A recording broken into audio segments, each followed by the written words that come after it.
You're listening to a Whales Are Whales production. You're also listening to Whales. Visit whalesorewhales.com for more projects and shows like this one.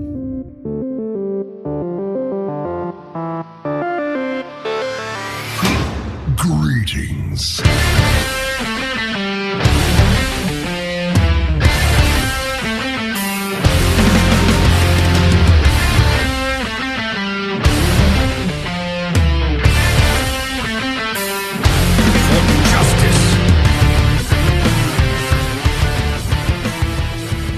Welcome to Hearthaholics, a Hearthstone strategy podcast about sitting back, chatting with friends, and figuring out how to be more awesome at this game. This is episode 19, and I am your host, Bryan. Joining me today are two hosts that have also been joining me for many other episodes. One of those is Andres. Hello, Andres. Hey, Bryan. How are you doing today? I'm doing really well. Billy, you're the other host. How are you doing? Am I? Am I a host? Yeah. Do I deserve the title you've been of promoted. host? You've Wait, been promoted. Billy is the other host? Seriously? Yeah. He was resident peon up until now, but, I decided to promote him to host this week. So. That's very kind of you. I am honored. I was thinking it might be necessary because we're starting to drop in our rankings here. I think we are the 1.89th podcast. No. In the world Almost now. second? Almost second. I don't even want to consider what we'll have to do if we drop to second. I don't even want to think about that day. Yeah, we might have to just become a Warcraft podcast instead. But we're not going to think about that. Instead, we're just going to promote Billy and hope people like him enough to bump us back up in the rankings. So time will tell. I don't think that's possible. I just don't think that's an achievable goal at all. I don't know, Billy. I'm not really admiring your pessimism right now. Right after getting a promotion, you're already dumping all over the podcast. When more power comes spirit. More responsibility, right? The more responsible you are, the more narcissistic you are. So that's how that works, right? Yeah, sure. We're going to go with that because I'm going to assume that's how it works. So what have you guys been up to this last week in Hearthstone? Or in anything? Like, have you been playing much Hearthstone? Because I honestly have not. I don't know. Honestly, it's been like stale times for me.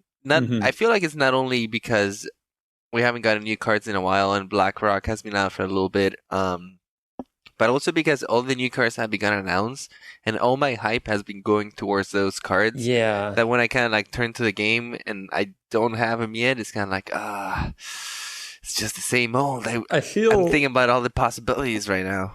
Yeah, I feel like this week is the ultimate, twiddling your thumbs and waiting, because as we record this, tomorrow is going to be the stream with Binbrode and Frodan that's revealing all the remaining cards, and the Tavern Brawl this week was actually a recycled Tavern Brawl for the first time, and so can I talk about that for a sec? Sorry, sure, go ahead. I think that's a mistake on their part.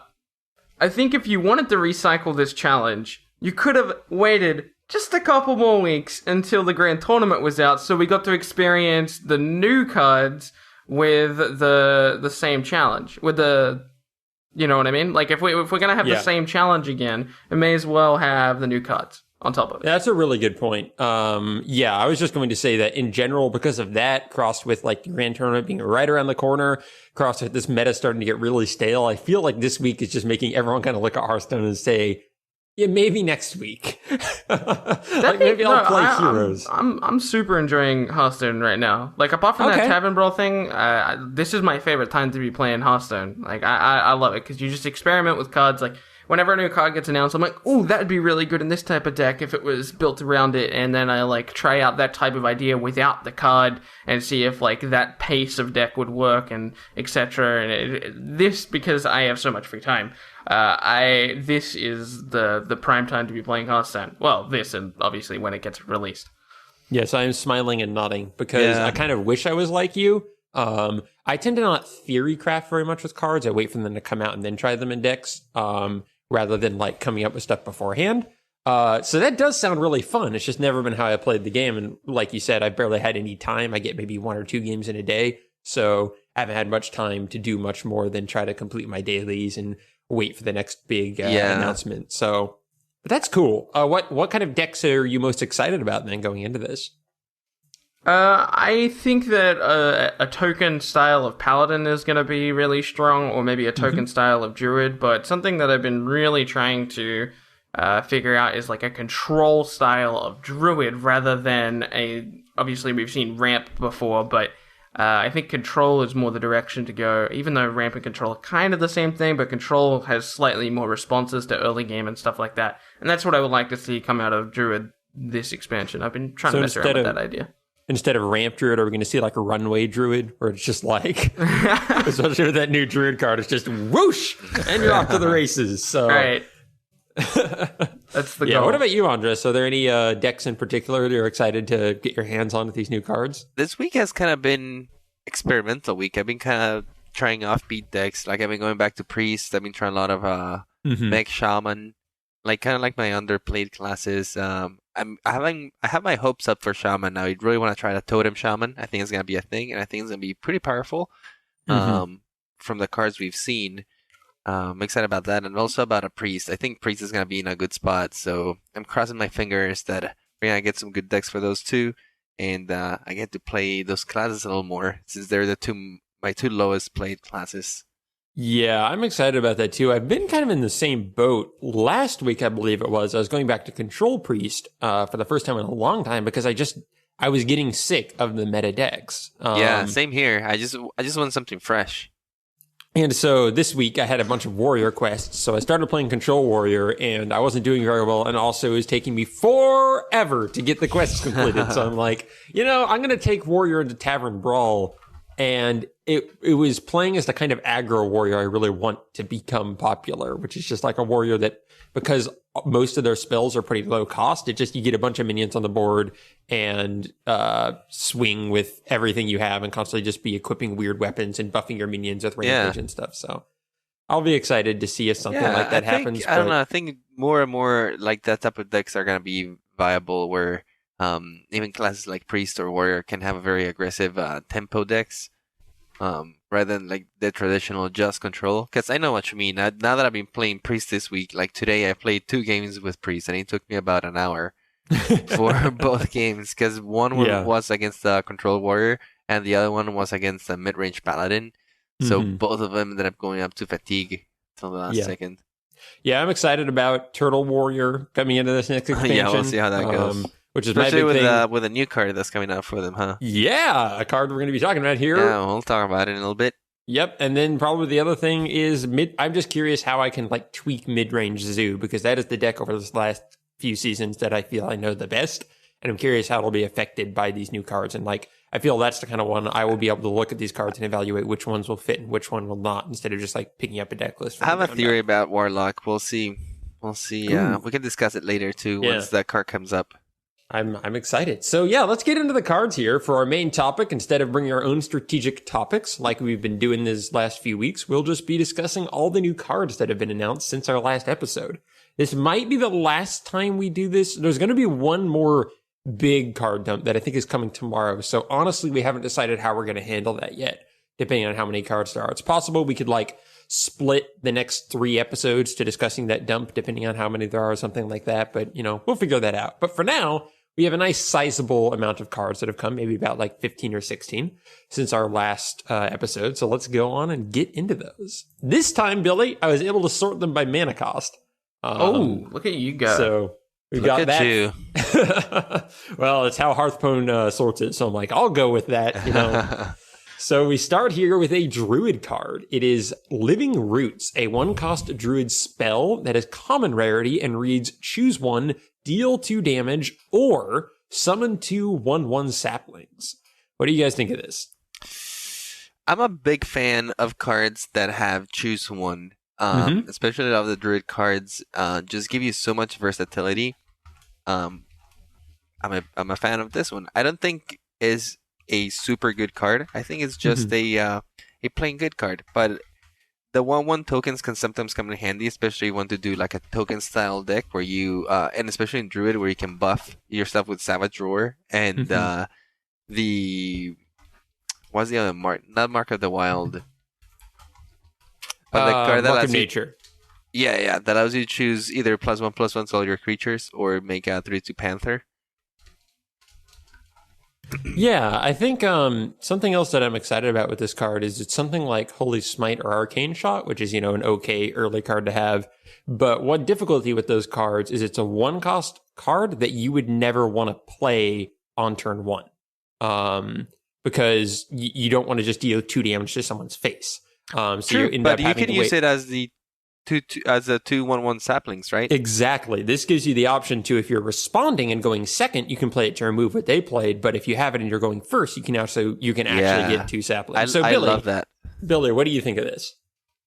I think this is a very interesting card, and this is one of the cards I was thinking about when I was talking about the potential of a token druid popping up again, because we haven't seen one of those for quite some time. And this card would really give that deck some flexibility. It wouldn't have to run zombie chows.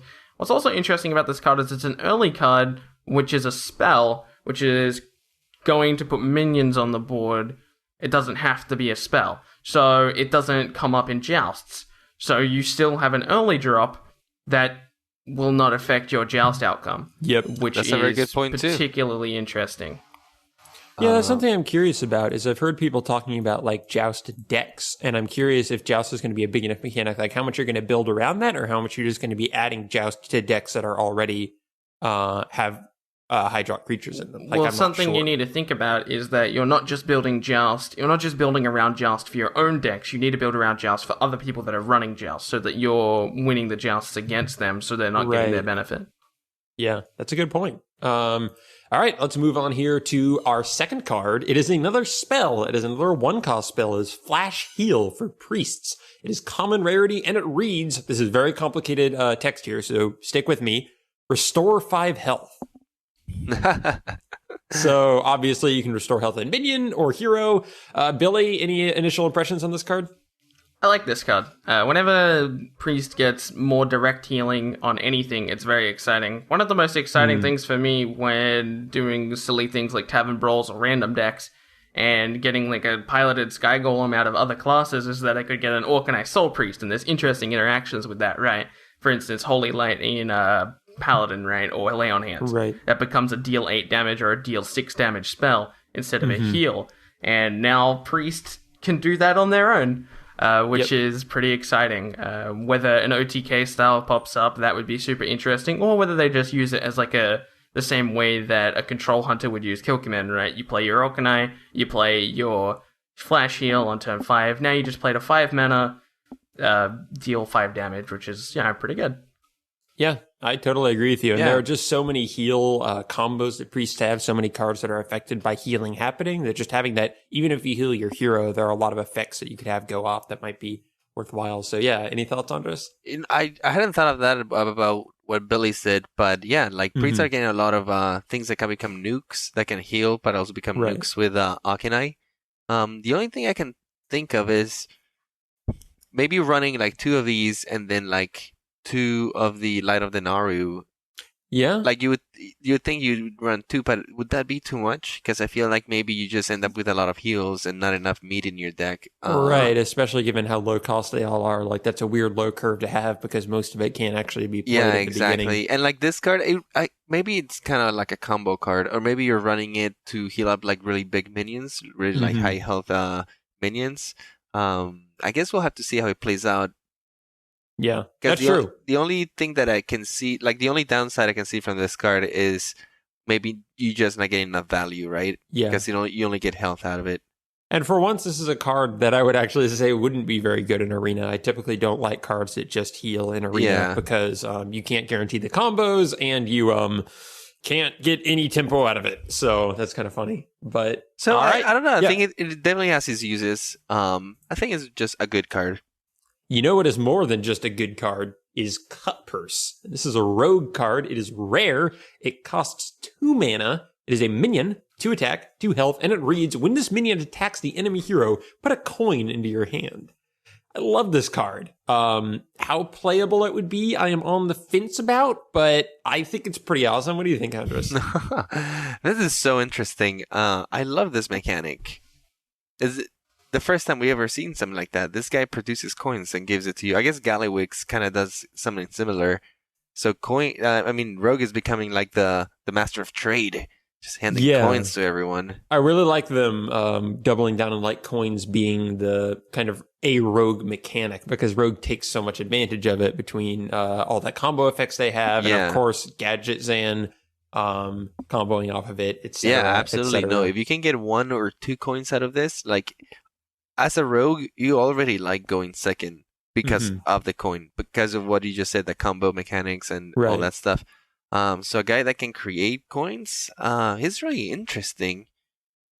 His stats are not impressive, but he'll trade with most of the important 2-drops out there in the game, right? Like we know people run mad scientists with those stats, mainly because of the incredible death rattle he has. But I think the stats are good enough for you to play him if the effect can give you a lot of advantage. What do you think, Billy? I think that you are wrong. This advantage is, of course, very, very, very good.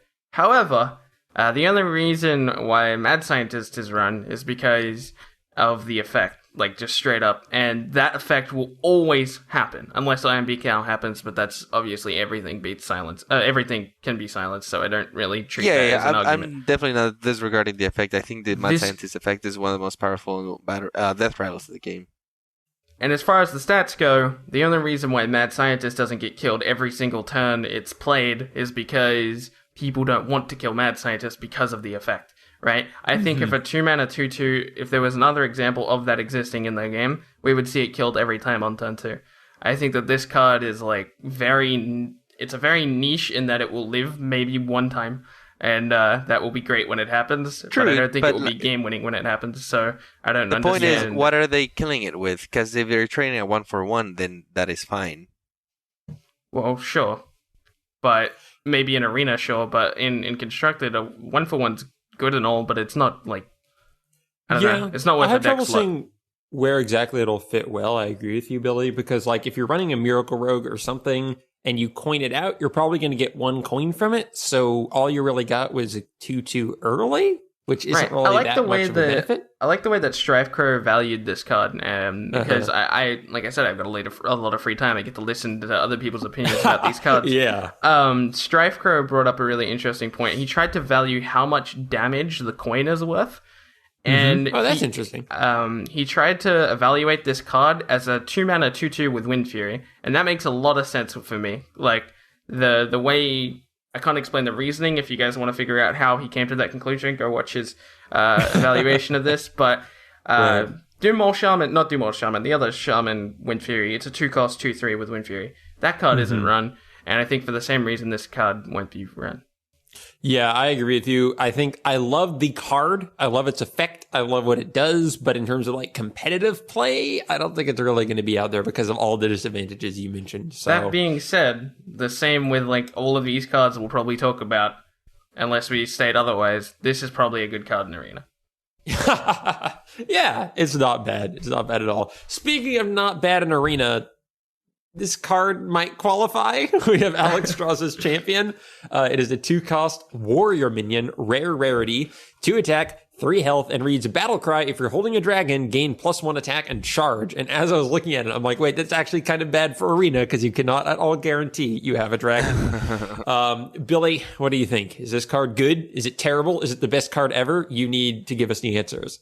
Well, if we're talking about Arena, which is how you presented this card to me, it is a good card in Arena because River Croclus is a good card in Arena, and this has the same but stats. That's a beast. An Arena beast synergy. Well, if you're playing Warrior, you're not looking for a beast, right? And if you're whatever, we can have an hour-long discussion about how that works. But anyway, this card is interesting. People, I don't know. I'm kind of split between this card. The argument is that Fiery War Axe is the exact same, but it's a 2-mana 3/30 with charge because you have 30 health. But other players seem to think that maybe you're running this in a deck where you're also running Fiery War Axe, and I think that's an interesting concept. I don't know. I have no opinion on this card because I just simply don't know how this works. Right. I play a lot of Control Warrior, and my thought when everyone was saying it was awesome, I'm like, yes, in isolation, this is a great minion. If I'm talking about limited, if I'm talking about Arena, if I'm talking about just this, it just being occurred a good to me minion for you its didn't stats. present the card. I didn't? You didn't read the card. You said Alex Strauss's champion and passed it to me. I did. I read it. I read it. Don't worry. I don't think you read Battle... Okay. I'll say it again just in case you're correct. It reads Battlecry if you're holding a dragon, gain +1 attack and charge, but I'm almost positive I read that. I don't think you read the stats though, because I remember being like, I didn't mention the stats. So I think I did, but it is 2 attacks. Okay, I might be wrong. All right, I'm probably wrong. Billy got distracted because he had to think about how complicated this card is. Don't worry about it, man. Don't worry about it. But listeners will know we have proof, so we can go back and someone write in, tell us who was right. Anyway, and that's what I was thinking early on when I was seeing it. I'm like, yes, in isolation, this is an awesome minion, like in Arena or something. But in terms of what warrior runs, like, I don't know if I want to put it in my deck because, like, I'm not necessarily looking for a 3/3 with charge. Like, that's not, I mean, it's pretty good for removal, but I have weapons for that. And it's like, as control warrior, I don't really know. It's not that great to top deck or have late in the game. So, like, what do you think, Andres? Does this fit in something like control warrior? On the contrary, I think this card is fantastic. Okay. A 2-mana 2/3 with the chance to become a 3/3 with charge. That is so aggressive and just so good in stats. It'll trade with almost anything at that turn. And you have to build around this kind of deck. It's kind of like a Dragon Warrior style, right? Right. Since it forces you to run dragons in it, but it might be what you were saying earlier in the show that it would be cool to have like an aggro warrior where you're like going to the face with weapons and minions, and like this guy would fit amazingly in one of those.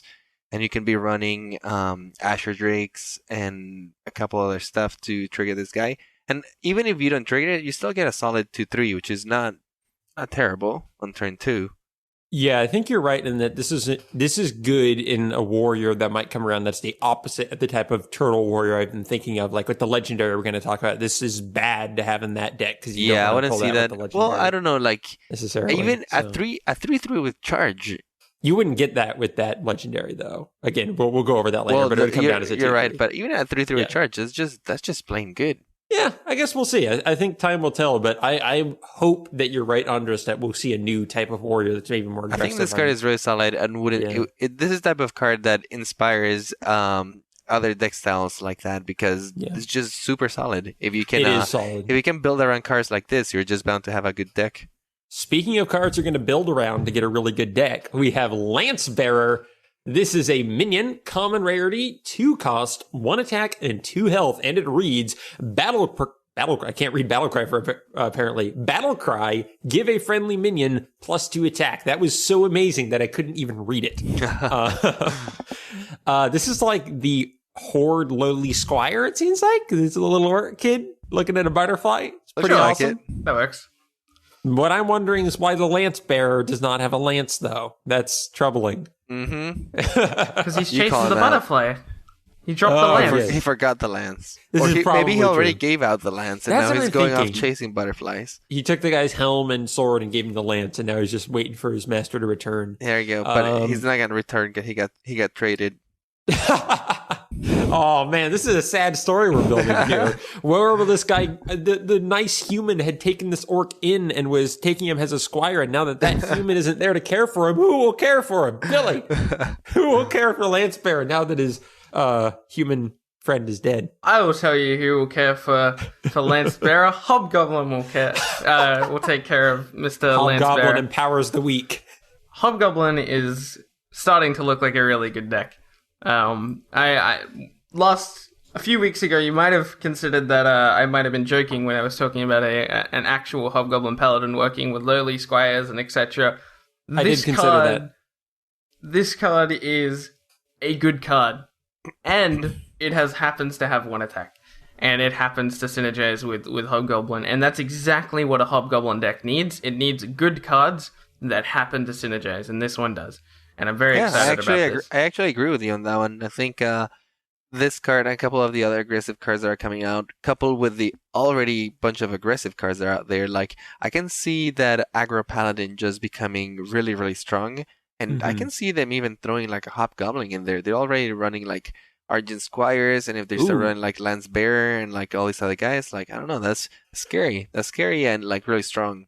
So I think that's where my disconnect has always come with Hobgoblin, is that I, as people might be able to tell at this point, care a lot about consistency, which is one reason I'm not very good at combo decks. I feel like if you only have 1 or 2 cards that you can win with, then you might not draw them and things might go bad. And that's super true with Hobgoblin.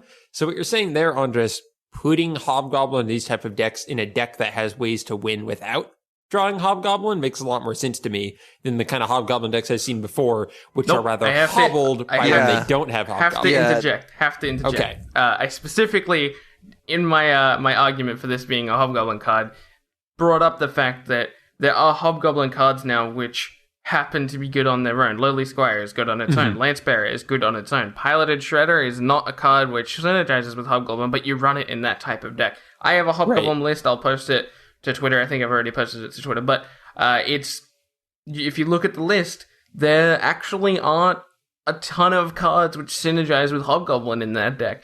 The goal isn't to draw your Hobgoblin. The goal is to draw either your Hobgoblin, your Cult Master, your Solemn Vigil. Any of these things are really good, and it's not a guarantee to draw any of those things, but the cards on their own are good. And granted, you are going to run out of steam if you don't draw either of those 3 things, but most likely you're going to draw one of those 3 things, especially because you're running 2 copies of all of them besides Solemn Vigil. You're only running 1 of. Right, and that makes sense. I mean, I'm going off my experience with Hobgoblin, which is creating Hobgoblin decks that were way more based on Hobgoblin just for fun. So when you brought it up, that's where my mind has always gone. But like you're saying, the overall quality of the cards that work with Hobgoblin are getting better, and thus you could create an aggro, kind of like aggro paladin-y sort of, aggressive deck that also benefits from the Hobgoblin synergy, but isn't like completely reliant on it. And that's more like Zoo than aggro. Everyone keeps saying like Hobgoblin aggro, and I'm like, no, it's more like Zoo, in the sense that you're still running cards like Tyrion and stuff like that. Really? Yeah, I'm running Tyrion in my list because you do need a late game. I'm running Bolvar as well because that's another late game drop. That can even be synergized with Hobgoblin if you top deck it late. So because it has 1 attack. I love that. So, you need to be running late game threats, and it's, like I said, it's more of a Zoo deck than an aggressive I was deck. picturing more of what the aggro paladin's trying to do right now, where it's just a bunch of low drops, and he tries to snowball the game really early. The issue with that deck is because you lose to every other aggro deck because you can't Divine Favor. Well, you don't need to Divine Favor against other aggro decks. You just you're right, but the win condition is so reliant on. You'd be surprised. That is one of the strongest aggro decks that is out there right now, and most pros would agree with that. Aggro deck. I'm not building an aggro deck. Like Hobgoblin shouldn't. No, that's what I'm saying. That's what I picture more like a deck like that, and then you add a Hobgoblin to give you like a mid-range push. Once you get to the mid game and your little 1/1s are not that effective, you play the Hobgoblin with a couple of the ones that you draw, and now you have a solid board that you can continue to put up the pressure. I would picture a deck kind of like that. Well, that aggressive Paladin deck is already running a really situational 3-cost card, which is Divine Favor, obviously. And if it's running another one, it starts to become a really clunky deck, and it's already really clunky because it is running situational cards. I say situational, but what I mean is Hobgoblin wouldn't be a situational card at that point. It'd just be like a boost, kind of like a Quartermaster, right? Like you just... Well, sure, but Quartermaster is a situational card. Yeah, you don't want to draw Quartermaster alone. What I think we should do here is, when this comes out, Andres, you make an aggro paladin. Billy, you make your Zulok kind of mid-rangey paladin, and then you guys face each other. And that's not how that works. Because that's all right. You guys play 100 games on ladder and report your win statistics. We'll see. I think that aggro paladin has a very bright future coming up with a lot of these cards. We'll see. I'm just excited to see wherever Hobgoblin fits in, Billy. I'm starting to become a believer, which brings us... This is becoming more about Hobgoblin than the poor old Lancebearer, which is a great card. But that's Lancebearer's fault for having 1 attack, let's be honest. Yeah, Lancebearer in general seems pretty good. I mean, the difficulty I have with him is for decks like Zulok and so on, I kind of prefer having Abusive Sergeant. Yeah. But I think, again, with the I can see like running both Abusive and this guy. Like a super aggressive deck that is putting a ton of damage out there. And you have like Divine Shields and stuff, so you can shield the people that you're buffing. I don't know. Yeah. I'm not a huge Trump fan, but Trump brought up You know, the Hobgoblin deck is starting to get better and better. When even Trump mentioned that Lance Bear will synergize with the Hobgoblin, which I found interesting because he didn't mention that with any other one attack thing. But he saw this card and he was like, "Oh, this actually might start to work." Yeah, and Andres, to your point about the Paladin thing, I think it does fit with that really well because the permanent buff works really well with creatures that have Divine Shield because you will probably get at least 2 uses out of that attack rather than just, Also, it makes it like a very consistent deck in the sense that you're always going to draw like a low curve hand. Since you're running so many low drops that synergize well with each other and are hard to remove, and then you can buff them later with things like Blessing of Kings or even Hobgoblin. Yep, which brings us to our special segment of the week. Bill, a Lowly Squire report is how is Lowly Squire doing this week? Is it doing better or worse? What do you mean by that? I just mean we're tracking whether Lowly Squire will be a playable card. So now with Lance Bear and everything, is Lowly Squire looking even more promising? It depends how. Well, yeah, sure. Yeah, let's go with it. It just depends on whether Joust is good or not. Because if Joust is good, then no. But if Joust is bad, then yes. Oh, that's a really good point. So with all these Joust cards, Lowly Squire is actually taking somewhat of a hit. Sure, but if you're running it in the slow pace Zoo Hobgoblin deck that I'm imagining, you're still running cards like Tyrion and stuff, so you should win Jousts sometimes. So his future remains unknown, but I still have hope. He combos so well with the Warrior Legendary that we're going to be talking about. So gotta be excited. All right, speaking of excited, we have a card that I'm totally not excited about. We have Light's Champion. This is a neutral minion, rare rarity. It costs 3 mana. It has 4 attack and 3 health, and it reads Battle Cry, silence a demon. Okay. So this reminds me of all the cards in Magic that you sideboard. This is definitely exactly that, Brian. But because other than tournaments, sideboarding doesn't work in Hearthstone because it's random who you face, unless it becomes Demon Locks are everywhere. This isn't great. And even if Demon Locks are everywhere, I still think I prefer the 4 mana card that can silence anything. So it's a very confusing card to me. Billy, do you have... Andres, go ahead. I was just going to say, this card is not super impressive because you're right. It just targets a very specific niche. But, we've seen it with things like Kazan Mystic, right? There's only a couple of classes that run secrets. And even those, sometimes you can get away without the Kazan. But the flip is really powerful. This guy is also good with existing things, is good against Void Colors, which is a card that can give a lot of trouble to a lot of people right now. That's true. It's getting played in Handlock, it's getting played in the mid-range Zoo, and even some Zoo log, just plain Zoos, run that for the Doomguard. It can also silence Imp Gang Boss, which and trade with him favorably. Yeah. So on the same turn. Yeah, here's my difficulty with Light's Champion is that with Kazan Mystic, which you mentioned, it has an insanely powerful effect, which basically plays a 3-cost card for you and negates the 3-cost card for them at the same time. But no other card can do that or do anything close to that. With Light's Champion, if you pay just 1 more mana, then you get to do exactly the same thing with the same body with Spellbreaker, I believe it is. And all you're getting with Light's Champion is you get to do that with 3 mana instead of 4. And a lot of the time Silence comes out, it's, later than turn 3 anyway. So it's is it worth playing to 1/9 of the decks some of the time to have 1 mana discount? That's very different from Kazan. You're right about that. And here comes my theory, because this is the card I was talking about earlier in the show. Right. And the reason why I think they're implementing it, I think why they're giving a card that specifically targets minions is because I think there is a very aggressive warlock that is in the brews. I talked about it maybe last show. I think it's going to be possible to be an all-in warlock where you're just playing this amazing stat minions on turn 1 and 2, and then you're buffing them, and then you're just kind of disregarding your life and even your hand size, because you're going all in and you get the spells that buff, and even that new card that whenever you discard a card, you deal 4 damage. Just seems so aggressive to me. And then maybe this is just a fail safe, right? When they included giants, they were well, we should add something like Big Game Hunter that just in case this becomes a thing, there's an answer for it. So that's my theory.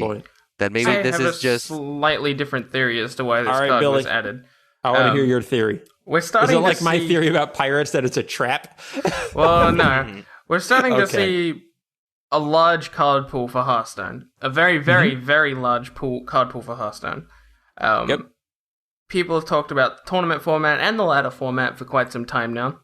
And we have BlizzCon World Tournament coming up in, 4 months? Math is hard. Yeah. Okay, so 4 months. Or 3. It's not actually 4 months. It's more like 3, but I was just moving you along. Right. So, after that's done, they have room to implement a new system for tournaments. And I think we might see a sideboarding system instead of Conquest, and this would be a perfect card for sideboarding. I can totally see that, and this would be good, and so I like that theory. I like yours as well, Andres. Also, just as a tournament card, I was gonna say, if you know you're gonna be running into a bunch of handlocks that tournament, you might build or a ton of warlocks in general. You might build an anti-warlock deck that runs these guys. Yeah. Because depending on the deck, you're right, the 1 mana cost sometimes is not as significant, but depending on the deck, maybe your deck just has a very critical turn 4. You just can't sacrifice for a Spellbreaker. And this guy comes out a turn earlier. Yeah. So, give and take. Just more options. Yeah, I love the art. That's pretty cool, too. Yeah, and cool finally, art. Don't forget, coin out Wrathguard as Warlock, then play Light's Champion, silence your own Wrathguard. So, there you go. That's his true purpose. He's going in Zulok, everyone. Let's move on to our next card here. Actually, an interesting thought. Thank you. Speaking of interesting, we have Warhorse Trainer. This is a paladin 3-cost minion. It is common rarity, 2 attack, 4 health, and the text reads, your Silverhand recruits have +1 attack. So obviously point out, this is an aura. They don't gain +1 attack permanently like with, it's not a battle cry like with Quartermaster. While this guy is alive, your recruits have +1, which means new recruits you summon in will also have +1 attack. So, what do you all think of this? Billy? My god, this is so cool. When I first saw this card, I thought it was really, really, really good. For obvious reasons. It looks really, really good. Yeah, however, coin out Muster, play Warhorse Trainer. Right. However, there are currently decks in the game which have access to something like this, and that is Animal Companion and Leok. And something interesting about that is whenever you play Animal Companion, there are circumstances where you're happy about it, but you're upset about getting Leok. Yes. Now, may I counter that by saying you don't have a way in Hunter to get 3 beasts on the field on turn 3. Now, the question is whether this card can fit in a deck that also is running double muster for battle and a quartermaster, maybe even 2 quartermasters. And that new thingy that lets you inspire to get more Silverhands. Oh, yeah. And I think the answer to that question is no. I don't think this card can fit unless you're taking out quartermasters, which I'm completely open to. Oh, really? This instead of quartermaster? Actually, the way I'm seeing this card is a completely different deck where it's based around making Silverhand recruits. You have Muster for Battle, you have the guys that create more recruits, and then you have your hero power. And I do think that you run Warhorse Trainer and the Quartermaster. It just, I don't know, it reminds me of what I used to play back in the day in Magic. It was a white weenie. They call that deck that. Because it was a bunch of weenie little dudes, just 1/1s and 2/2s. And then you just use all these cards to buff him. And I agree somewhat with your comparison with Leok, but the thing about it is that with this card, you're building a deck that revolves around this card. With Leok, sometimes he just falls in the board and is not what you wanted because you don't have the board for him. But if you're building a deck that where you know that you're gonna get this guy, you might be more inclined to add cards like Muster for Battle and stuff like that, which synergize super well. And your little board of little weenies can just become so scary. I don't know. I can see a very aggressive deck. There's also a question of whether Direwolf Alpha is just better. I think you would run Direwolf Alpha as well. Okay, that sounds great. Well, so you're saying instead of the argument where this is better, you're run all of that and this, and basically just just create a bunch of you are Silverhand aware recruits that there's and a 30 bunch of deck. There's a 30 card limit, right? You're aware of that, right? True, but you just build it around that, right? And then you select what is the highest top end of the deck that you want. Maybe not very high. Maybe a Loatheb might be the max that this deck runs to just protect your Silverhand recruits. Sure. That's interesting. I think that's a pretty cool theory. I'm pretty attached to my Quartermasters, so replacing those in a traditional Paladin deck would be a tough sell for me, but I like this card. I think it's one of those wait and see kind of cards, but I'm with you on this that I would like to see I like it that kind of magic style. Yeah, you can kind of build like a Paladin deck that has that sense of building a little army. Mm-hmm. And you just recruit a bunch of soldiers and promote them to the highest ranks of knighthood. I will say, if they're pushing that type of Paladin, I'm pretty upset, because in my mind, that would be similar to how a Death Knight would play. And they're upsetting me when they introduce more mechanics like this, because it's like, no, save it for Death Knight. Why, do you imagine like little ghouls or something spawning everywhere? Yeah. I feel like Muster and the Paladin's hero power has always made them that style of play. Like, it's I know, but the ideas they keep coming up with for like potential Death Knight cards, they keep making it Paladin cards. I'm like, stop, save it for Death Knight.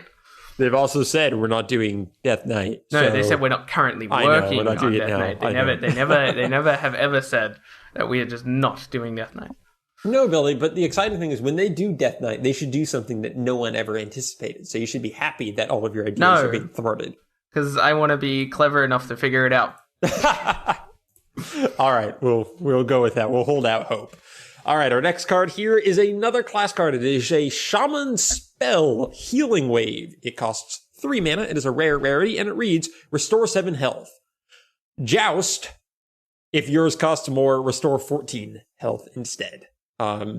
So this is kind of awesome, right? I mean, if you build a deck that's good at Joust... This is my I told you so card. This is my I told you so card. This card For what part? Works in Ancestors Call Shaman. Oh my gosh. It is so good in Ancestors Call Shaman. This is heal half of your health all the time, unless they're running a 9-cost card. That's actually because the only card you're running in that deck is Malagos. The only minion.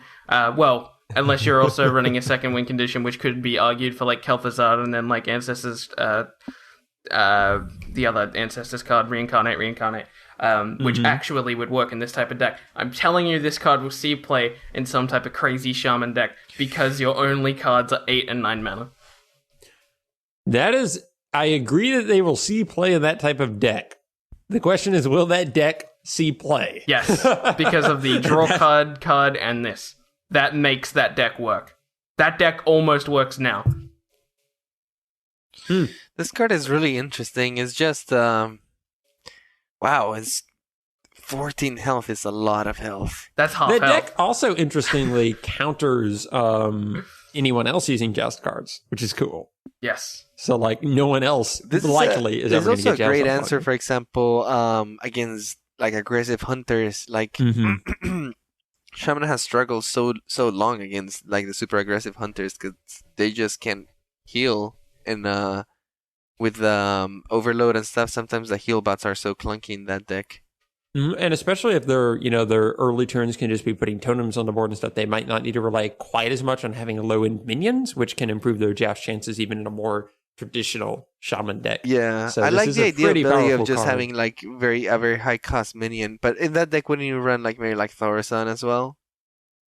I guess he's pretty high cost as well. Yeah, no, because you're intending to win. Well, maybe, but like if you want this card to win 100% of the time, which I think to win with that deck you want it to hit like almost all the time.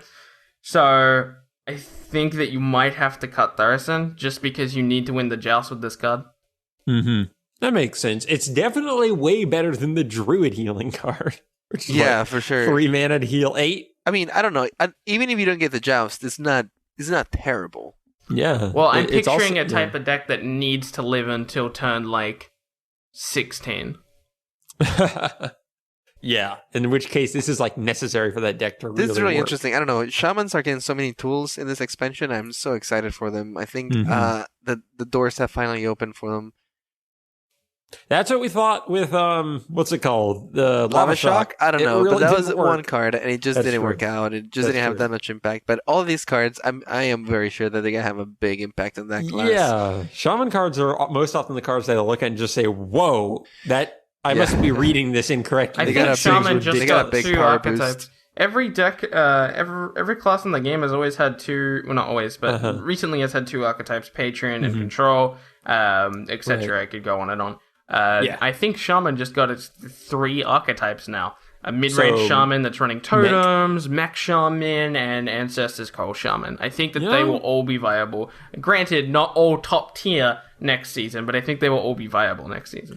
I'm going to go ahead and say the Ancestors Call one is never going to be viable until I get a Malygos, in which case I will be on your side completely. But until that day, no, Billy, that's a terrible deck. What are you talking about? Speaking of terrible, we have Dreadsteed. This is a Warlock minion, epic rarity, 4 cost, 1 attack, 1 health. It is a demon type, and it reads Death Rattle, summon a Dreadsteed.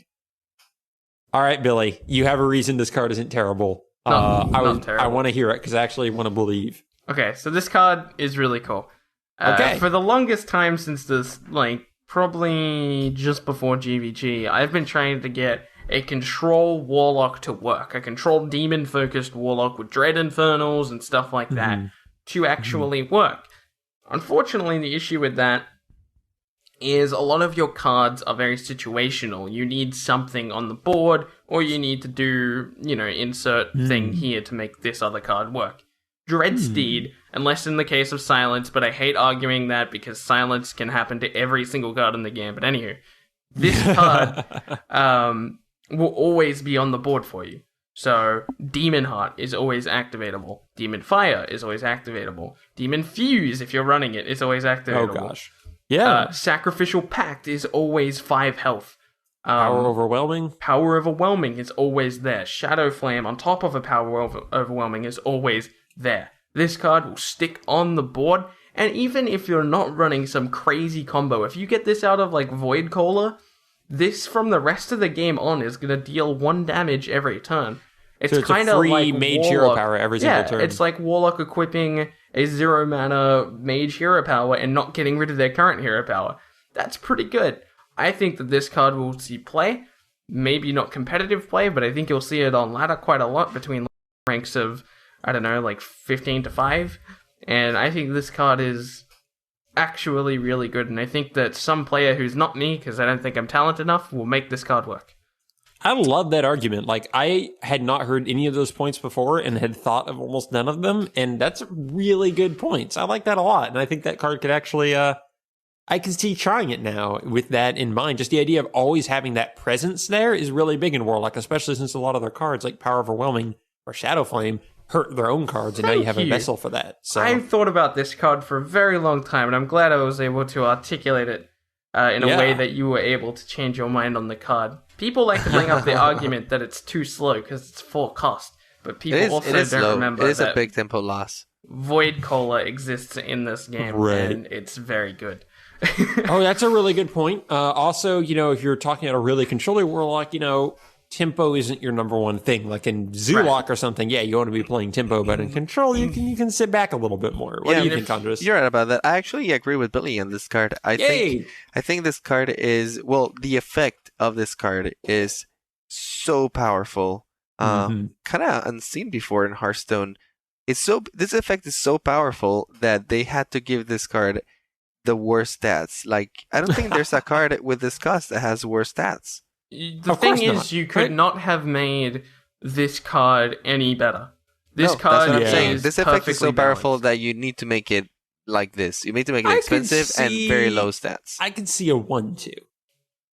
No. I think that could be okay. Because I'm sure that they tested it and 1-2 maybe seemed like even too much for them. Think about all of the demon cards which exist in the game. This could not be a 3 mana card. This could not be a 2-1. This could not be a 1-2. It just would be too strong. Here's the only thing. Go ahead. Here's the only thing I was going to say about this card. The effect of it is really powerful. What remains to be seen is if the interactions and the synergies that you can get out of it are powerful enough to make up for the huge tempo loss that you're gonna get from playing this guy, because it is a big tempo loss that you get on your 4th turn just playing at 1-1. If your opponent actually does have a silence and just kills this outright, you are very behind.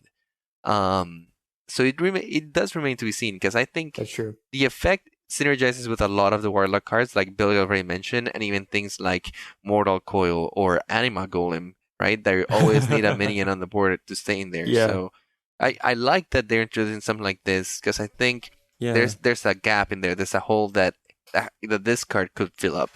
I love to see what else is there, because you could buff this guy with all of the warlock buffs things. I know there's so many things that you could do with it, but it's a tricky card. We'll see how it ends up working out. Before we move on, I want to quickly point out something. If you are running a deck which is synergized around demons, you can actually run Sense Demons. People like to think that Sense Demons is just a defaultly bad card. Yeah, but if you're playing Sense is like Demons, the closest to a tutor we have in if you're playing a control deck and you play a Sense Demons, you're then, on turn 3, you're then drawing your 4-drop, which if it's Dreadsteed, cool. If it's Void Caller and Dreadsteed, even better. Because now you're just going to play Void Caller and get your Dreadsteed for free. So, just something to think about. In a control deck like that, you talked about, Silence being bad for Dreadsteed, but if you can bait out a Silence on a Dreadsteed, considering the other cards you don't playing want to play, Sylvanas later? Mal'Ganis, Sylvanas, Void Terror, or Void Caller, these are things that you don't want silenced. So, baiting that out is okay. True. Although, sometimes baiting out the silence out, it can be good for that, but I'm talking. The main concern is not this getting silenced and killed, but is the big tempo loss. And then if you're running this guy, imagine that you're running synergies with him, and then all those synergies go out the window plus the tempo loss. So it's a risk. I totally agree. All right, another interesting Warlock card that I need Billy to convince me of the point is Fist of Jaraxxus. This is a 4-cost Warlock spell, rare rarity, and it reads, when you play or discard this, deal 4 damage to a random enemy. There you go.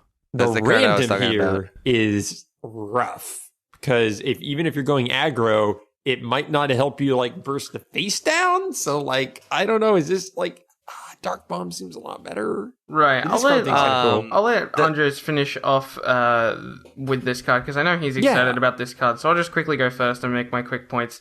Sure. This card, if it wasn't random, would work in all the way that Andres is about to say it will work. So I'll let him explain that. But I think that the random on this just kills this card in every way. All right, Andres. I agree. I feel that the random is in there just because what this card is intended for. If it was a targeted effect, it would be amazingly powerful. Because what I'm picturing for this card, you never want to play this card from the top of your hand. You always want to discard it, right? So you're going to be running Doomguards or things like Soulfires, and you're just going to hold it there, and you're going to try to make this card get discarded. And basically what you're going to get is one turn, for example, on the 5th turn, where you play your Doomguard, and you deal random 4 damage. If you happen to have the board clear, that 4 damage is going to go straight to the face. If it doesn't go to you don't have the board clear, it's just like a mini rack, right? That might help you clear the board, or just go to face and still deal more damage. But the important thing is that you get that for free. So what I'm picturing in that all-in Warlock is you play Flame Imps, you play that new 2 card that is a 4/3, you play maybe Pit Lords, and then you play Fist of Jaraxxus, and maybe some Doomguards, and by turn 4 or 5, you're already closing out the game. So it's like a face Warlock in terms of just trying to win Warlock. Immediately. Yeah, you're just trying to beat your opponent as fast as possible. I can see that. I think another kind of a side note, I wonder if one reason they had to make it random was just in terms of how Hearthstone is designed in terms of elegant interface. They never have a targeted ability come off from something else on the board happening. So but this could just read Hero. It could read Hero, but I think that's just an interesting note that just logistically I can't see targeting something when you discard it working in how Hearthstone works. But I like that in theory, Andres. I still don't even know if in that deck it's as good as just a Power Overwhelming or something. I think you run Power Overwhelming as well. This is just the card. We're back to that, yeah. See, I think you have an impression of 50 cards working in one deck, and every time you talk about a card, I'm you there's 30 cards, man. There's, you need to remember I that don't know. each card, Andres on each this card one, in that you wouldn't need a late curve in this. Yeah, deck you to don't need a stop late it. curve. You just run a bunch of you're low right, minions but and buffs and go to the face. now what you're talking And damage. about is you're running 2 Power Overwhelmings, 2 Fist of Jiraxis. You talked about Demon Fuse possibly working in that deck. Now you're running 2 Demon Fuse. That's already 6 cards. Yeah, But that means you already there got are another 24 24 cards. Right, This right. is like But you glass don't half full, really, glass half you empty. don't really It's like- have another 24 cards. You have another 12 cards because each card is 2 of, and you do need to be running minions for all of these cards we're talking about to work. Yeah, So- I mean, you're running Flame Imps, you run the 4/3s, you run the Doom Guards, you run maybe even Void Callers. You could run that. All right, man, make it happen. Wait, why do you want? Yeah, I'm with Billy on this in that, like, this is one of those cards that's so different and that's such a new type you're talking about that I need to see it happen because I'm very skeptical of that idea. I quickly want to interject that you wouldn't run Void Caller in that deck because you want the Battle Cries to work with Fist of Jiraxis. You're right about that. Maybe Void Caller is not the best one, but maybe Dark Iron Dwarf would be nice in there. Maybe so. All right, this is a very exciting card we have next. This is a Druid spell, Astral Communion. It costs 4 mana. It is an epic rarity, and it reads, gain 10 mana crystals. Discard your hand. I lied about Mini Injured Blade Master being my favorite card in the set. This is my favorite card in the set. I knew this would be your favorite card in this set. This is absolutely hands down my favorite card in the set. Whether it's playable or not is still a question, but this card is like hilariously just This is so much crazy. fun.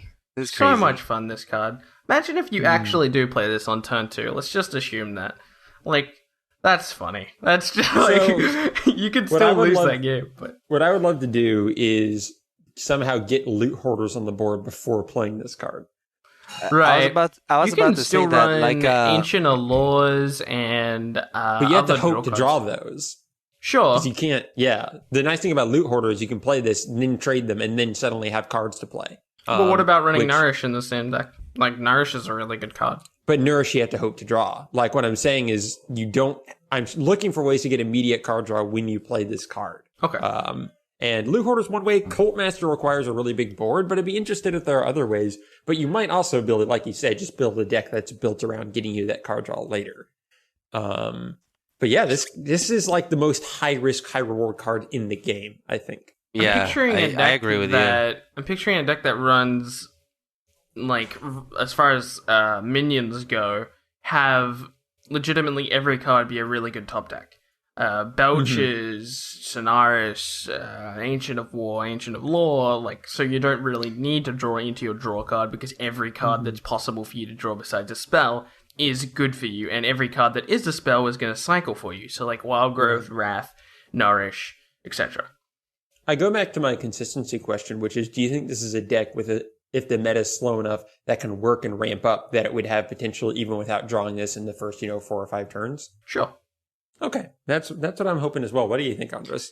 Oh, I don't know. I definitely don't think this card is gonna get run. I think this is gonna be like a Dark Whispers. I love the effect of it. It's absolutely ridiculous, and I definitely think that this would lead to a ridiculous game. For fun games or for like fun decks, this could be really cool.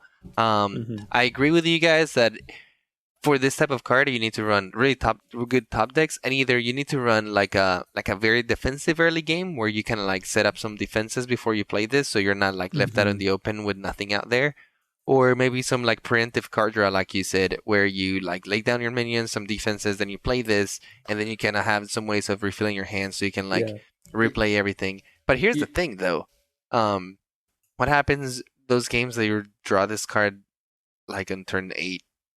You it's get bad. excess mana off of it. Like this, no, like seriously, like the only. But you discard your hand. I'm picturing like 20% of your deck to be early game, and like the other 80% to be 5+. Okay, so this is a weird question because Wild Growth, I think, is our only way to test this. But if you have 1 mana crystal and you gain 10, do you get excess mana? You do.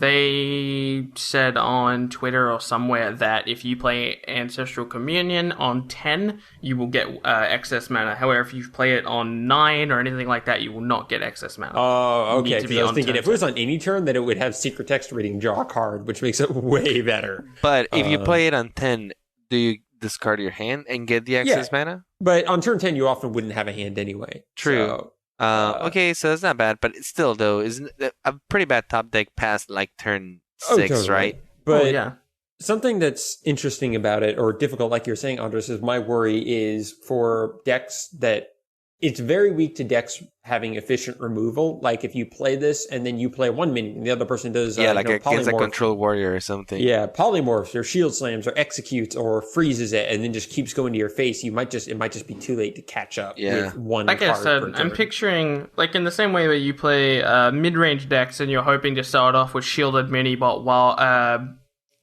Zombie Chow or like muster for battle. You're hoping that you get that 1, 2, 3 card. Yeah, in my mind, you're just doing the same thing. You're always hoping for either Innovate, Wild Growth, Ancestral Communion, or Nourish. So you know what I mean? Like that kind of the thing you're going for.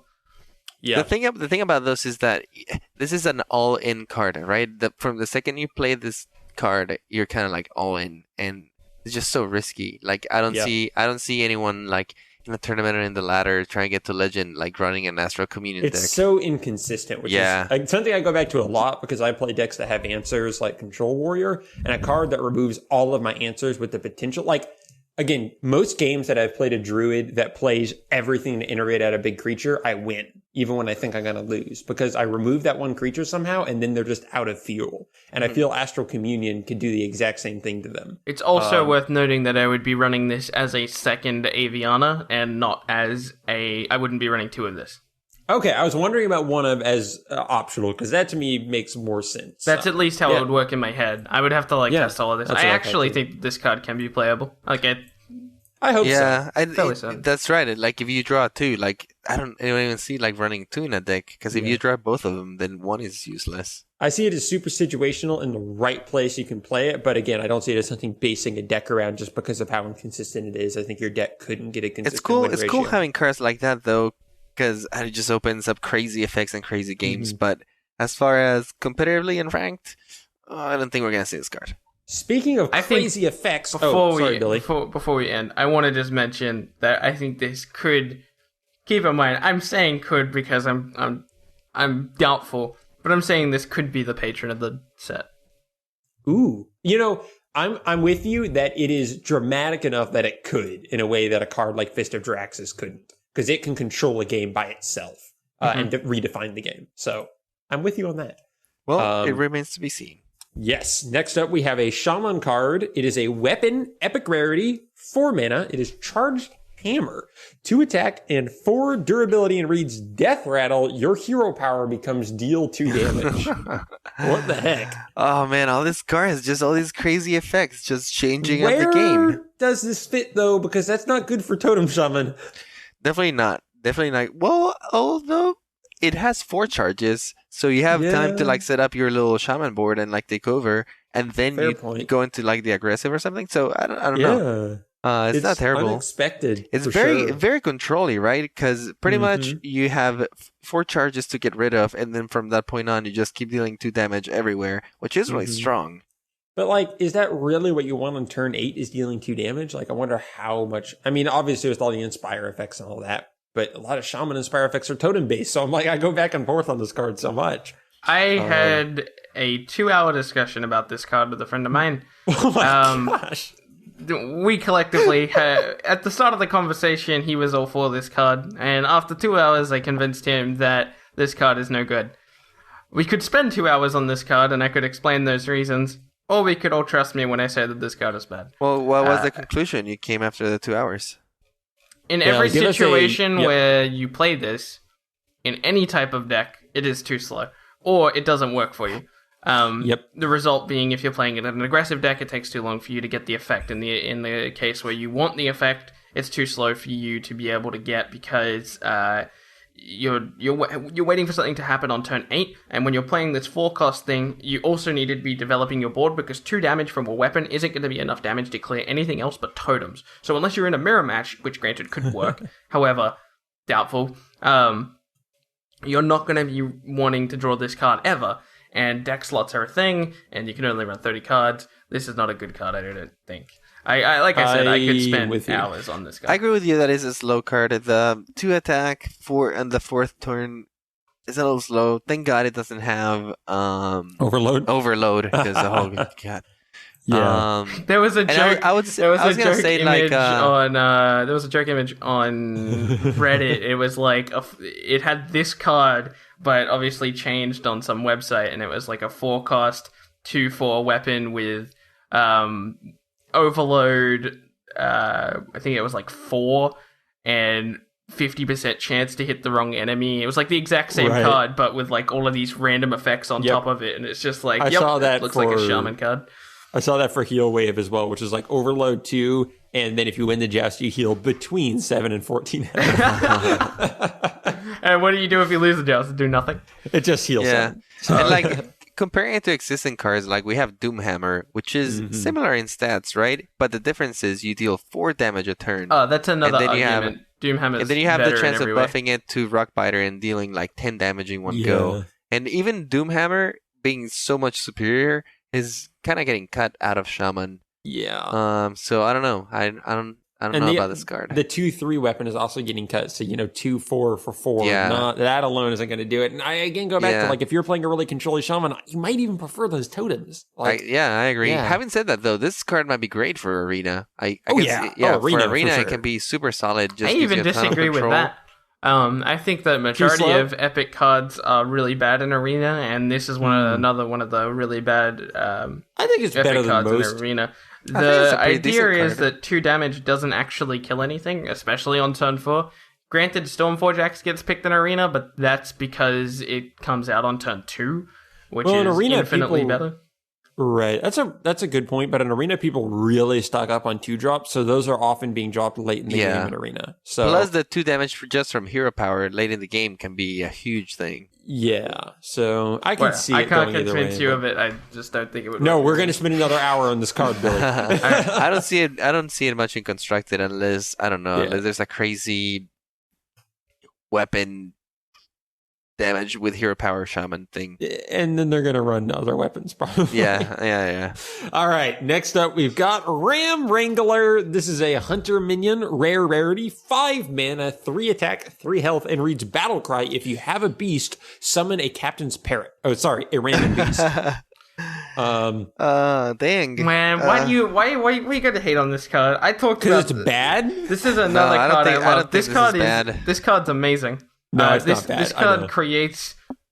This card makes if you choose to play Hunter, kind of has to be mid range now, because on top of all the mid range cards that already exist, this card is insane. Think about this card is really really good actually. We have seen not summon, but we've seen random beast effect in the game before. Someone did the math on Reddit or something and figured out that a random beast is roughly worth a 3/3. Would you play a 5 mana 6/6 in Hunter that was a beast? Yeah.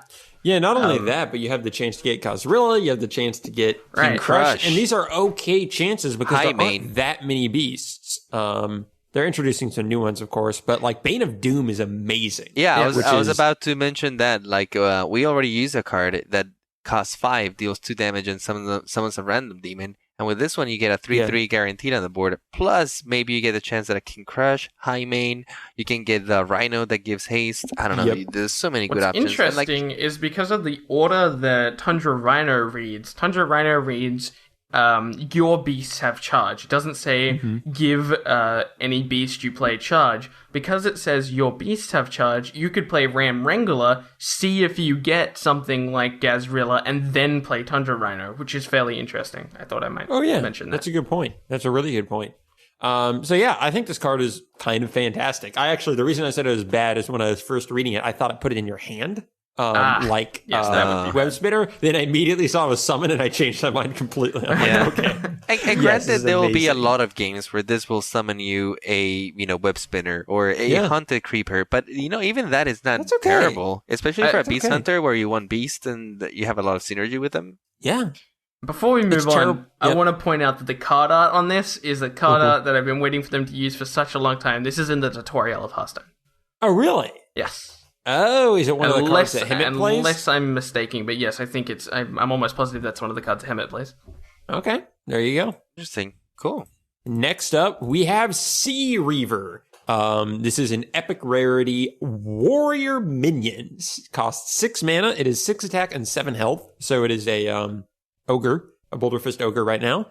And it reads, when you draw this card, deal 1 damage to all your minions.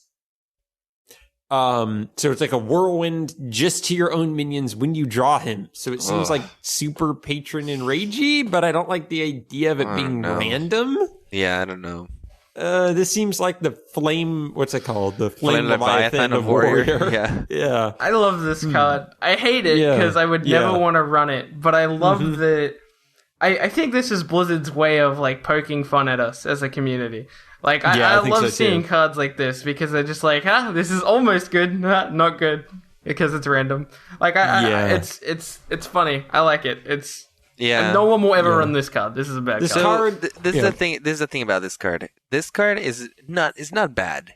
The stats are pretty decent. You know, we already have an ogre over here, a Boulder Fist ogre, pretty much. But the thing is this: this card has the potential of being amazingly good. Or just okay. And the thing is, it also has the potential of screwing you over on one turn where you're not expecting it, right? If you unexpectedly get a whirlwind off and you kill that one minion that you needed to keep alive that had 1 health, then you're kind of screwed. And that is the sort of thing that drives this type of card away from competitive play. The inability to be able to have control over the effect. Yeah, I think that's kind of key, especially to Patron. It's a very calculated deck. So I don't think this card is any good at all, but we will just have to wait and see. If this card, on the other hand, said 6 mana, 6/7, when you play this card, do a whirlwind, this would be amazing. I don't think so, but yeah, sure. Because you already earn a good enough whirlwind effects in Patron that you don't want to be playing a 6-cost card, maybe even a 5-cost card if you hit it with those, and even still not good enough, I don't think. You know, but who said anything about Patron, though? Why do you want to deal damage to your own minions in anything but Patron? There's a lot of cards. Armor Smith and Acolyte of Pain. Like, there is some reason to do it in something like Control or something, but I still think that this card is iffy. Again, like with Armor Smith, you'd rather just run the 5/5 that gains you 5 armor than Sea Reaver, and Control Warrior is a very, very packed deck, especially at 6 slot. Alrighty, so we're going to move on here to Ronin. This is a mage legendary minion, 8 mana, 7 attack, 7 health, and it reads, Death Rattle, add 3 copies of Arcane Missiles to your hand. And for people who don't know, Arcane Missiles are 1-cost cards that deal 3 random damage to opponents. So, yeah, this card's neat. I've heard a lot of talk about how it can combine with like Antonidas really well. If you play Ronin on 8 and then Antonidas into like 2 of the Arcane Missiles on 9, you got some crazy stuff going on there. Billy, what are your thoughts on Ronin? Because I know you and crazy mage combos go together pretty well. I really liked this card when I first saw it, and then I thought about it for a little while, and it occurred to me that this card reads Death Rattle, which is slightly worse than Battlecry, and for some reason I thought it read Battlecry when I first saw it. Knowing that, I think it's funny that Ronin has a Death Rattle though, because he died. It's fitting. There you go. It's fitting. It makes a lot of sense. I think it's too slow. I think it doesn't work. Even in like some type of combo deck. So what? You get 3. You get 3 fireballs. I can get 3 fireballs anyway. I run spare parts. Don't you worry about it. Yeah. And I also run frostbolts. And I also run all these other little spells. I don't need Mr. Ronin getting up in my deck just to get 3 arcane missiles. I don't know. Doesn't seem arcane missiles, unless you're getting really good synergies with them, aren't even that great late in the game. Like, again, you compare them to Dr. Boom, who will be a 7/7 with 2 boom bots. That's not that different than 3 arcane missiles, except for the spell synergy. So, I don't know. I'm as iffy on this as Billy is. What about you, Andres? Do you like Ronin? I quite like Ronin, yeah. Okay. I think this legendary is really good. I think, sure, the Death Rattle makes it a little weaker than it could be if it was just a battle cry. But it gives it the chance for the opponent to respond. I think that's intended, just because getting 3 copies of Arcane Missiles can be really good, especially in the right type of deck. Now with Flame Wakers and that sort of thing, it can just be so powerful. Just imagine like getting these 3 copies and then holding your Flame Waker and then playing it. It'll be like a crazy Avenging Wrath for 3 mana or for 6 mana. Wouldn't you? I feel like in those decks that you really want to be playing your Flame Wakers on curve. So saving them for Ronin and like turn 11 or something. You do want to play them on curve if you're playing against like really aggressive decks and such. But let's say if you're playing against like a control deck or something, then you might want to hold them off for Ronin and then Antonidas later. I don't know. I think it fits some a lot of mage decks, especially decks that have like spell power synergy and the likes. I remember I was telling you about maybe trying out a spell power mage where it runs like low cost spells, but you just buff him to make him quite powerful. That could be cool. I don't know. I think like that could maybe use a card like Ronin. I like it. I think this is probably one of the best mage legendaries we've seen after Antonidas. Well, I guess the other one. The only other one we've seen is Flame Leviathan. But I agree with you, Andres. That I do agree with you. I'm excited for this guy. I think he's quite powerful. I think we'll see him being run. All right, we're down to our last 2 cards here. The first of these is Ice Howl. It is a 9-cost legendary minion. It is 10 attack and 10 health and reads charge, can't attack heroes. Okay, so I hear a lot of people say, like, the thing that goes back and forth is silence him, and then he also loses charge. So, go through that whole thing in your head. And what are you going to silence it on turn 9, though? Well, Priest. Oh, I guess you're right. Because, 10-10 charges and Priest. That's exactly what you need to close it. I don't know. I don't know about this guy. Yeah, it's pretty expensive minion removal. I think he's interesting if you think about other cards in the set. For instance, Aviana. On turn 10, if you play Aviana in this, you clear up a minion. Now Aviana has a better chance of survival. I guess that would be a way to use like this guy. This card is interesting. I don't think this card will see any play at all, but I do think it's interesting that they've added a form of removal in a charge minion that will stick around. It's kind of interesting. I like it. It is weird, and it is interesting, and you make a good point that with all these bigger, higher-cost cards and slower meta and stuff like that, this card has more of a place than, like, right now, where it's terrible against almost all the decks except Handlock. I feel like this card has to be, like, if you're gonna play it, you need to find ways to play it out, like, I don't know, Ancestral's Call or stuff of the like, because just playing this guy as a plain 9-mana 10-10 removal, that is... might as well just use Polymorph or Hex or I don't know, or not Siphon be a Soul. Shaman or Mage. That's the thing. Or Siphon Soul or I don't know, Big Game Hunter. There's so many things that I mean, I'm saying if you're gonna use it as removal, I would only. It's really costly removal because one of the best things about removal in late game is that it gains you tempo. As well. Removal isn't a fair thing to say because it's not just a removal. It's a removal that has a body attached to it. And it's a body that most likely is going to survive unless it's running into, like, another Ice Howl. Right. So it almost is always 2 for 1. Right. It will almost always 2 for 1. And in the late game, that's pretty good if it's control versus control.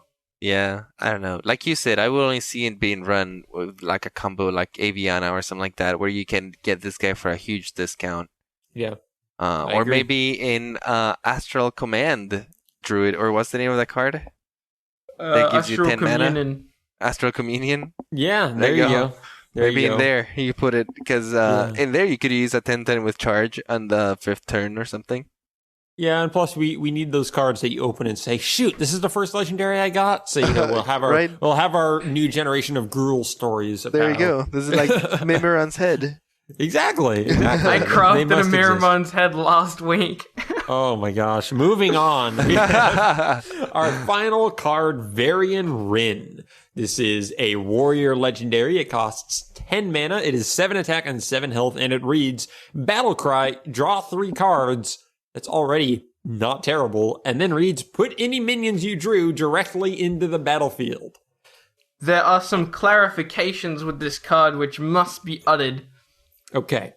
If you have a full board, if your board is full, Varian puts the drawn minion into your hand. It does not destroy the minion, which was the assumed interaction for me. If Chromagus is on the board, you'd get a copy of the minion you're putting onto the board. Minions... into your hand, right? Yes, I believe so. It doesn't clarify in this statement for some reason. I think so. Minions will be played onto the board if your hand is full, So if for some reason you have 10 cards in your hand, Varian will in fact play them straight to the board instead of burning them. Okay, that's awesome. And like all minions being summoned to the board, Varian does not activate the battle cries. Okay, gotcha. So obviously, to me at least, this is like Control Warrior. That's the place it's going to find a home because that's the warrior that runs high cost stuff, and you don't want patron stuff coming out in the wrong order because that's just going to mess everything up. This card is interesting because it incentivizes what I've been talking about, which is making all of your early game stuff spells so that you win jousts. This is another card which you would want all your early stuff to be spells so that you can't just throw them onto... Well, I suppose even if you're... And here, point being...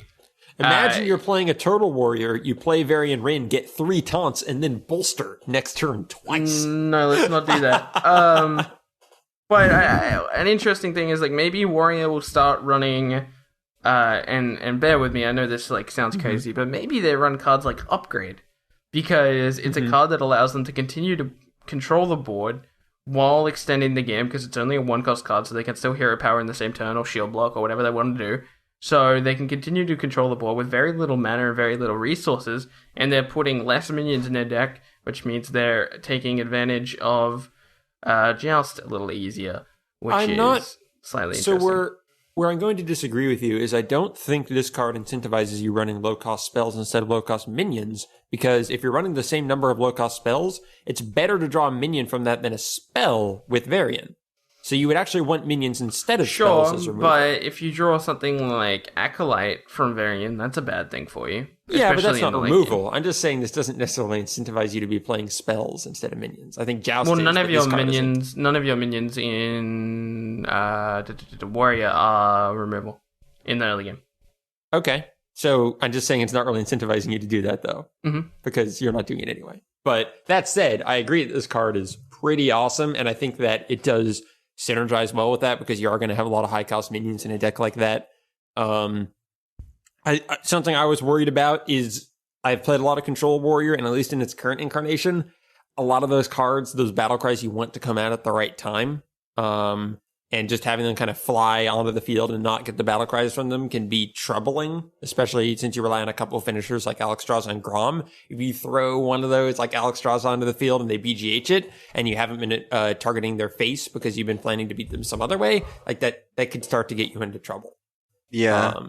Sure, but what if you start running less battlecry creatures? What if instead of Alex, because the meta is so control-oriented, that's what I was about to say. With running cards maybe like Sneeds and maybe like KT instead. Ysera got a big buff from this card. Yeah. Ysera can be run on top of this. That's huge. You literally took the words out of my mouth, Billy. I was going to say Sneeds and Kel'Thuzad. Maybe Ice Howl? Maybe, yeah, why not? The thing about this and why I agree with Billy with KT and Sneeds is because as powerful as this effect is, right? Still a little RNG-ish, right? You still run the chance of playing this in 10 and actually not getting any minions, at which point you just get a 7/7. But the other danger that you run into is that this guy can make you overcommit to the board in a bad way. Like, let's say you get Varian and like you're not prepared, and let's say you get like Alexstrasza or Dr. Boom out of that, and like let's say you get them all on the board, Alexstrasza, Varian, and Dr. Boom, and then your opponent just goes Light Bomb, or he goes Shadow Flame, a giant, or something like that. I don't know. There's a bunch of things that can happen. Obviously, if you're playing against certain decks, that might be a win right there. But against other decks, that might be just exposing you. And if your opponent can wipe all of those in one go, then you're pretty much done. All of your threats are gone. You're probably close to fatigue because you just drew 3 cards. Varian Rin is another very high cost, high reward card, I think. But unless you're running into one of those control matchups where you need to, like, every card you need to play for its maximum benefit because you know you're both going to go to fatigue and it's going to come down to how you use everything. It's pretty amazing. Often you're not going to draw all your threats at once. You're going to draw a spell or two, maybe a small minion and a big minion. And it's like, if timed right, it's still such a tempo gain that it's kind of with great power comes great responsibility. The card of just it's incredible. It is an amazing tempo gain. Yeah. Although if it becomes that good, I just imagine a lot of warriors running Varian Rin decks and just waiting for the other one to play Variant Rin and just brawling. They're just brawling them into oblivion. That's so it still has its downsides. And that's why it's worth noting that the only other 10 mana card in the entire game is Deathwing. So this card is on the tier of a Deathwing effect, and it should be better than Deathwing for people that are thinking, well, it's better than Deathwing. It should, because it's a class card. Yeah. All class cards are better than I think it's better than Deathwing in the sense that... and it's not strictly better. It's just... It's a little better, but I think it still has a big downside as Deathwing, where it can put you in a precarious situation. That's true. And there are other 10 mana cards, but yes, no other 10 mana minions, I don't believe, because you got like Mind Control and Pyro. Right, yeah. But you can minimize that effect by running things like Sneeze or Kel'Thuzad, which is going to make your board like super sticky, hard to remove. Even Chromagus, I don't know if I would run Chromagus. I guess it would be really strong, but getting it played out of it... Interesting that I wonder if you... I wonder if the interaction is if you draw Chromagus in your first card from Varian and it pops down on the board, are you then drawing your other 2 cards, or are you drawing 3 cards at once? No, I imagine it goes into one stage, kind of like when you play... what's the Hunter card? That 1 mana Hunter card that lets you see 3 cards and then puts one in your hand? Yeah, tracking. I imagine something like that, where you like draw 3 cards and then it reads what cards you draw and then puts them in play. You have to choose, right? So what I think the way that this will work, and I hope the way that this will work, is it will be individually drawing them in the same sense that when you draw Sprint, you see all the cards pump through. You go 1, 2, 3. I think you'll see the animation go like that, but inside of the game code, it will be instantaneous all at the same time. I hope not. Yeah, I really hope that Chromagus combo can work. That would be crazy, like if you draw Chromagus first, then you clone the next 2. Well, we're already talking about a crazy scenario where this card can develop all of these minions, and I don't know. I think it would be fine. I don't think it'd be unbalanced or anything. Yeah, it's interesting. I'd like to see that happen. And of course, you're going to have the games where you need that last bit of damage and you draw a charge minion, in which case it's a finisher, in a way, or rather a renisher. Nice. Let's see if that comes into effect. Definitely a cool card, though. I definitely expect a lot of people to try this guy out. Yeah. Plus, the artwork is just badass. I think it's funny that they made him Varian, and then however you pronounce that last name, I'm not even going to try, rather than King, Rin, which is spelled very strangely. But instead of making him King Varian, because now for the people who aren't familiar with WoW lore are going to see him and be like, wait a minute, why is he not a priest card? Because obviously Anduin because you have like Archmage Antonidas, you have Archmage right in there, but in this one, it's just Varian Rin. Yeah, it's interesting. I kind of like they call him Varian rather than King Rin, though. Yeah, I like that no. name. King. I was saying King Varian instead of Varian Rin, because now what you'll see is because he and Anduin have the same last name, so like people will be maybe that was intended to connect them through that. Yeah, maybe they want you to know that he's related to Anduin, so you can start to build up that lore. Oh, will there be an interaction if you play him against a priest? Oh, I want to see that. I'm sure they'll call him out if there isn't. Yeah, you're right. I want Anduin to be like shocked and surprised that he's there, rather than Varian. He just saying something. auto concedes. Brian, I mean, Father, Varian, is that you? That'd be great. Or Varian refuses to attack the priest here. It's like, I won't kill my own son. It's like, oh, gosh darn it, that would be funny. Oh, that would be a great interaction. Yeah, you have to attack. He won't deal lethal. Priest OP. That would actually be really fun. But yeah, I think this card's super good, but the trouble is there is a lot of variants. Yeah. So, get it? A lot of variants for Varian. Yeah, I just got it. I picked up on it. I just refuse to acknowledge them now. Aw, Billy. I'm disappointed in you. All right, we did it. We got through all the cards. Those were some really fun ones. Really cool cards. I am so excited for this set. It's just, I don't know, so much variety in the cards. I think this is the most variety-wide set that we've gotten so far. I think with just this crazy much of, effects and stuff. I completely agree with you, Andres. I think with this much variety in the game now, like as far as like card pool goes and like tech cards and stuff like that, I'm really excited to see if I was right about them adding in a side pool system. That's because I would love that. I actually like sideboards, so I'd be interested to see if they eventually try a system like that out. Mm-hmm. Yeah. And, although sideboards are more important when you're playing like single deck matches, right? But that's what I'm imagining. I'm imagining that we stick to one deck and do sideboards now. Yeah, we'll see. And given that they did talk about how they were working on tournament mode before Tavern Brawl, like I wonder if they'll institute sideboards into whatever official tournament thing they do. That could be neat, like in-game tournament client. So we shall see. That would be sweet. Oh, go ahead, Billy. I was just saying that would be awesome because like that's my dream scenario. Like I wasn't super excited about a tournament mode, but if tournament mode worked like that, you queue up into a person and then you have a best of 3 with him, and then you sideboard in between every match. That would be awesome. Yeah, that'd be quite cool. I would be excited about that. You know what else I'm excited about? We get to read off a bunch of outro stuff. That's always fun. The best part of the show, I'm sure, for the listeners. Absolutely. And I need to actually check. I don't think we have new iTunes reviews, but I better double check. Someone might have left us a review as we were recording. Stranger things have happened. Nope. No one left us an iTunes review. So time to guilt trip our listeners. And guys, get on it. What the heck?